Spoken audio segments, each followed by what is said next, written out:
ngabantwana. Masindingele mampondweni sithi nonga ngabantwana. Masingathi nonga ngabantwana, masithi nonga ngabantwana. Masithi nonga ngabantwana. Ayihlale phansi bangumthetho. Insizwa yakhe imhlophe kuhlekwe yosane kuzalwa izolo.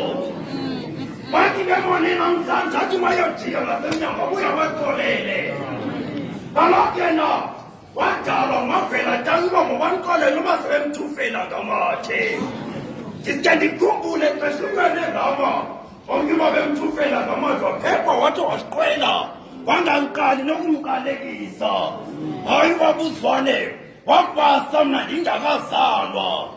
Umthona mthi wokwenene kwintonga amaXhosa ninenaziyo ubabuzwane ungumthathi nomnquma ezona ntonga zomeleleyo iliso lentliziyo yakhe lubanzi kuhle kwelokhozo maphiko-phiko.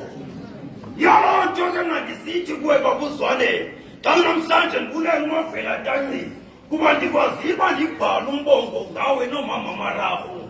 Loo nto ndayibulela umavela tanci. Bendikade ndithintithe ephepheni ndizile ncwadi xa ngayikhupha ndizoyikhupha ndithini uba buzwane benomama Marahu bengekho. Yaloo nto ke mna ndisithi yima baba wethu uthi gomololo xa namhlanje xa ndithintithe xa ndivala ngomama wethu ndithe noma ndithetha ngomama wethu. I'm talking about the proactive tribalist, the proactive